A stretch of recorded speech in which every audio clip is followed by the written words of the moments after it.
dernier épisode qui a beaucoup marqué les Marocains, qui a beaucoup choqué, qui est l'histoire de l'assassin de Ben Ahmed, ou du tueur en série de Ben Ahmed, qui a des antécédents psychiatriques, qui a un dossier psychiatrique avec plusieurs hospitalisations, qui serait psychotique, donc avec un fonctionnement en dehors de la société, et étant un patient ayant ce problème, c'est un patient qui normalement devrait être médiqué, suivi en unité de malades difficiles et surtout mis sous ce qu'on appelle des nappes, c'est-à-dire des neuroleptiques à durée prolongée, sous injection et ou en centre spécialisé, ce qu'on n'a pas malheureusement au Maroc. C'est ce qu'on appelle par exemple dans d'autres pays être à la Vierge Noire ou en handicap social et psychiatrique, en appartement thérapeutique où ils sont à demi surveillés, c'est-à-dire où les patients sont suivis, il y a des assistantes sociales, il y a des infirmiers et ils sont obligés de suivre leur traitement.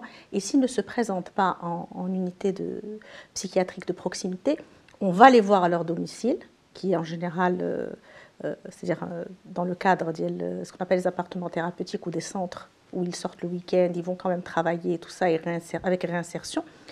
Mais ce sont des patients qui sont suivis.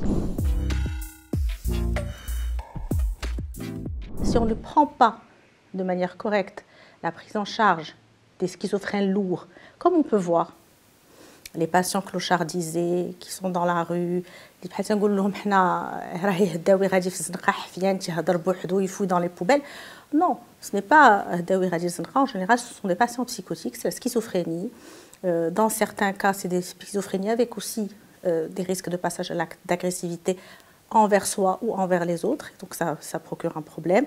Les familles étant dépassées, ce sont des patients qu'on doit pouvoir prendre en charge parce qu'une fois sous traitement, avec un programme de réhabilitation et surtout le traitement, le patient n'est plus dangereux. Maintenant, sans traitement, avec l'incapacité de pourvoir pour les familles et l'incapacité du patient, qui en fait est un patient qui est entre guillemets à mettre sous tutelle, parce qu'il a un trouble du jugement, les hallucinations, des délires, qui vont faire qu'il va mettre en place certains rituels et certaines choses qui peuvent être extrêmement agressives. Ces patients sont une responsabilité qui est médicale, psychiatrique, mais également sécuritaire et donc étatique. Quelles sont maintenant les stratégies qu'on peut mettre en place en faisant une triangulation entre les experts de la maladie psychiatrique et en criminologie, c'est-à-dire médecins, psychologues, criminologues, psychiatres, etc., et les autorités pour mettre en place un vrai plan de prise en charge et des fois un plan de prise en charge in situ, c'est-à-dire à l'intérieur du centre de redressement, c'est-à-dire les premiers passages à l'acte, pour ne pas devenir du petit crime même au grand crime, etc. Et à l'intérieur aussi des institutions, c'est-à-dire des institutions dans les prisons, etc., quand il y a les premiers passages à l'acte, et quand les patients sont réellement pris en charge. Parce qu'en général, qu'est-ce qui se passe? Il y a des passages à l'acte criminel qui vont conduire directement à une conduite judiciaire, c'est-à-dire la prison et tout ça. Et puis, il y a les conduites à l'acte mineur sur maladie psychiatrique documentée qui vont conduire à l'hôpital. Puis il y a la connexion entre les deux. Mais la connexion entre les deux, elle se fait quand il y a un acte criminel grave. C'est-à-dire une femme qui va tuer ses enfants, c'est des choses comme ça. Quelqu'un qui va tuer sa mère ou son père en général, c'est de la maladie psychiatrique lourde. C'est-à-dire c'est une fois que l'acte est fait.